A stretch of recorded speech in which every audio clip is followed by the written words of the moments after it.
Dos machos tuvieron hijos. Y no es broma, preciosa. Unos científicos chinos acaban de lograr que 2 ratones machos tengan descendencia. Sí, escuchaste bien. Ratones vivos creados únicamente a partir de esperma de 2 machos. Y aquí seguro ya estás pensando, pero chicuela, ¿cómo es eso posible si sabemos que 2 más 2 son 4 y que al menos en los mamíferos se necesita de un óvulo y de un espermatozoide para que se pueda lograr un chicuelo, un bebé, un ratoncito en este caso? Y sí, yo no te digo que no, pero resulta que el verdadero problema no era tanto la falta de óvulos, sino de los famosísimos genes imprintados. ¿Y qué carajos son los genes imprintados? Te preguntarás. Normalmente cada gen tiene 2 copias o alelos, una que viene de mamá y otra que viene de papá. En la mayoría de genes usamos ambas copias, pero unos poquitos no quisieron ser más del montón, no quisieron ser nada que verientos, así que dijeron: aquí no, preciosa, aquí con tus no, por favor. Así que solo encienden una copia y la otra la apagan. Cuando esto pasa, estamos hablando de genes imprintados o improntados, es decir, genes que se activan o se desactivan dependiendo si vienen de papá o de mamá. ¿Y quién decide cuál se prende y cuál se apaga? Pues unas como etiquetas llamadas metilaciones. Estas etiquetas funcionan como post-its que le dicen a las proteínas: por favor, no leas este alelo. Así, si esta etiqueta, por ejemplo, se encuentra encima del alelo de papá, le va a indicar a las proteínas que se encargan de leer los genes que la ignoren, dejándola inactiva para que solo pueda encenderse el alelo de mamá. Si la etiqueta, por el contrario, se encontrara en el alelo de mamá, querría decir que estas proteínas la van a ignorar y por lo tanto solo van a encender el alelo de papá. El resultado es que para un gen improntado solamente se va a encender una de las 2 copias, ya sea la de mamá o la de papá, pero no ambas. Y obviamente estas etiquetas, al venir de mamá o de papá, pues no las pones tú. Ya vienen heredadas, o sea, cada alelo va a llegar al embrión con esta etiqueta predeterminada que le va a decir si va a poder hablar o si se tiene que callar al hablar. Y bueno, ¿esto qué tiene que ver con los papás?, te preguntarás. Pues que si intentaras hacer embriones solamente con ADN paterno, pues sería una catástrofe garantizada, ya que faltan esas etiquetas maternas en esos genes clave. Y sin ese equilibrio, pues el embrión no se desarrolla bien y se muere a la vez. Y entonces, ¿cómo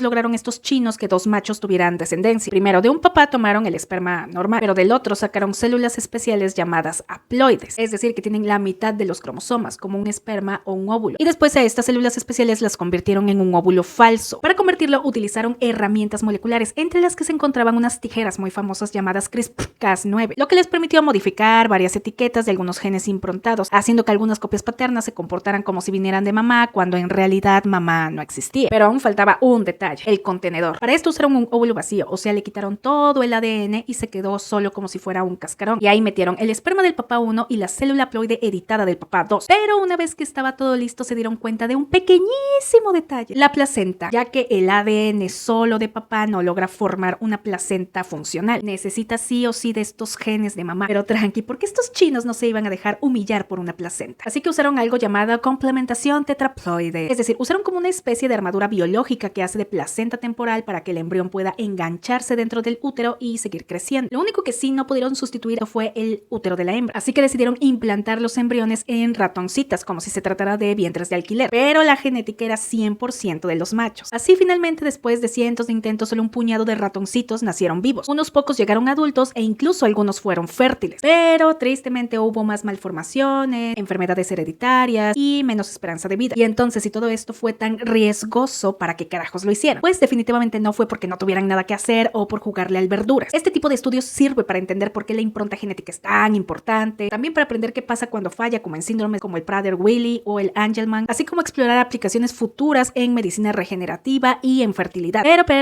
a pesar de esto, no te emociones, por favor, porque tristemente en humanos está muy lejos de volverse realidad, ya que en nosotros la edición de genes improntados es muchísimo más compleja e ilegal. Así que lo siento, todavía no vas a poder embarazar a tu compa para poder escapar y vivir la vida que siempre desearon. Lo que sí es que el experimento nos dejó claro algo brutal, que a pesar de que la impronta genética es la barrera que impide que los mamíferos hagamos bebés con ADN de un solo ser, estos científicos ya supieron saltársela. Sí, solo con ratones y con muchísimas limitaciones. Pero ¿quién quita que dentro de un futuro no tan lejano veamos hacerse realidad a animes, no sé, como Sex Pistols?